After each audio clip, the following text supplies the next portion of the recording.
السلام عليكم ورحمة الله وبركاته. أهلا بكم متابعينا الكرام، متابعين قناة ريو سبورت. معكم أحمد العربي.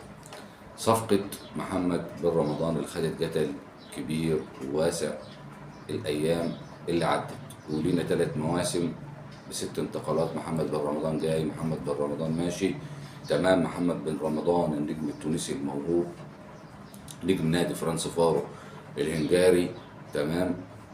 ده نجمهم هناك، ونجم منتخب تونس ولاعب الترجي التونسي السابق.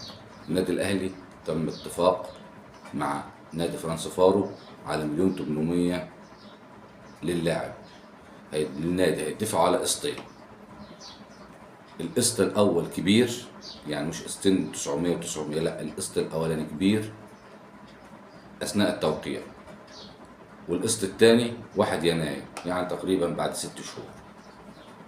طبعا كلنا عارفين التزامات النادي الاهلي في مواعيدها. فرنسفارو حاطط عقدتين، النادي الاهلي حاليا بيحاول يتفاوض فيهم. الاولى ان فرنسفارو عايز 25% في حاله اعاده البيع. طبعا دي صعبه.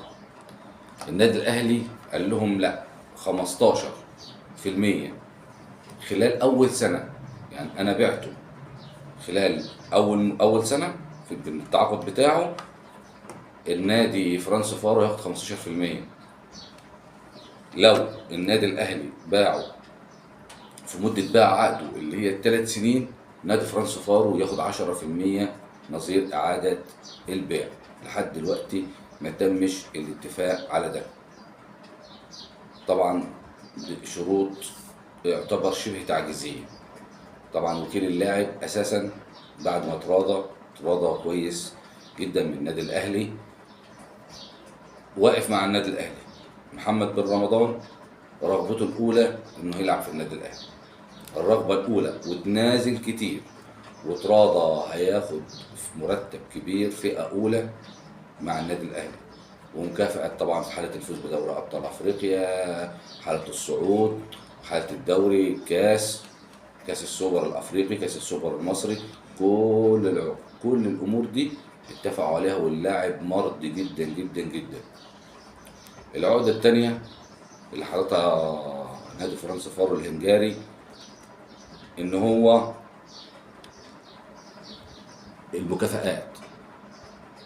انت عايز مكافآت. نادي محمد بن رمضان خد دوري ابطال افريقيا مع النادي الاهلي، هياخد مكافأة. طبعا مكافأة النادي تبقى خرافية. دوري هياخد مكافأة، كاس هياخد مكافأة، كاس سوبر هياخد مكافأة. النادي الاهلي طبعا بيقول دي في حالة لو انت بتدين اللاعب اعارة، لو انت بتدين اللاعب اعارة حقك ان انت تتشرط. لسه المفاوضات شغالة، ان شاء الله تكمل على خير خلال الايام الجاية.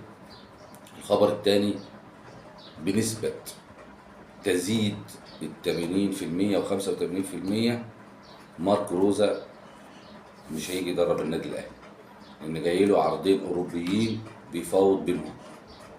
وكيل اعماله طلع وصرح وبلغ النادي الاهلي ان جاي له عرضين اوروبيين، وهو مش عايز يجي يدرب في افريقيا، مش عايز يجي يدرب في افريقيا، عايز يكمل في اوروبا. كده النادي الاهلي هيتجه اتجاه تاني في المدرب. النادي الاهلي شغال كذا سي على طاوله المفاوضات.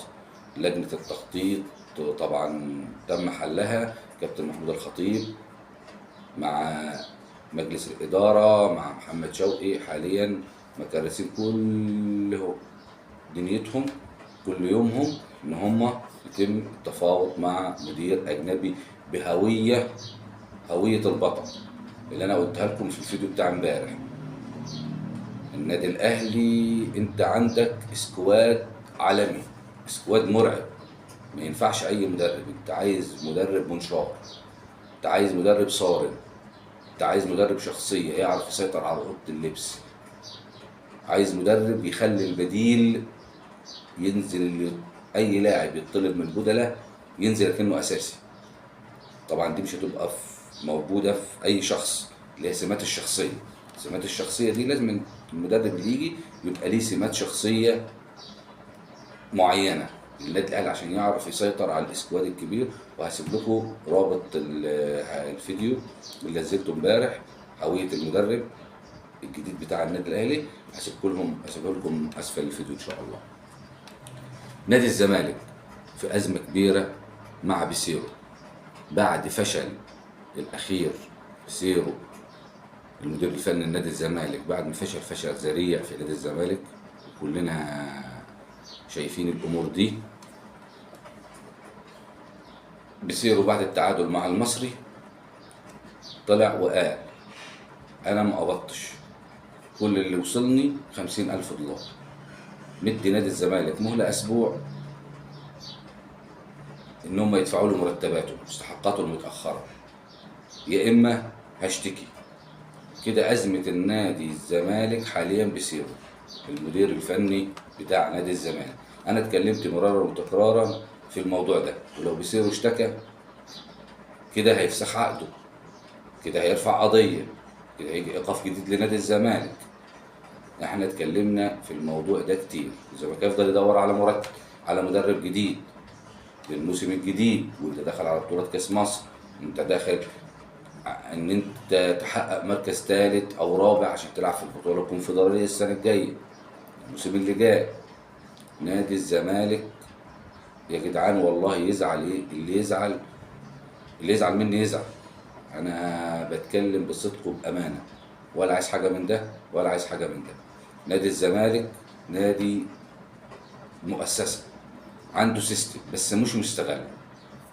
اعلاميين نادي الزمالك، لعيبه نادي الزمالك، محبين نادي الزمالك، مجلس اداره نادي الزمالك بيصدروا ازمات بس فقط.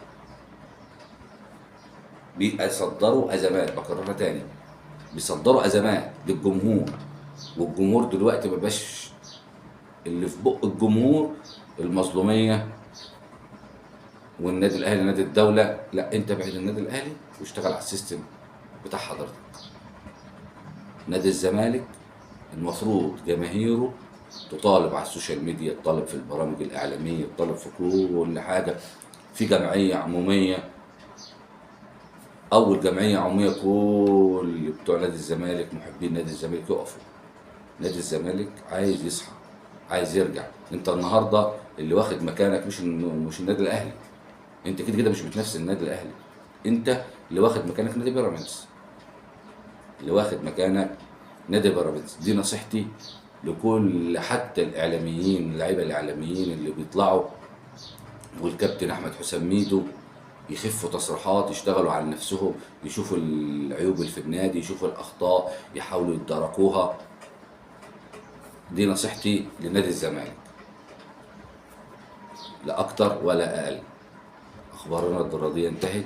ما تنساش تعمل الاشتراك وتفعل زر الجرس عشان يوصلك كل جديد. والسلام عليكم ورحمه الله وبركاته.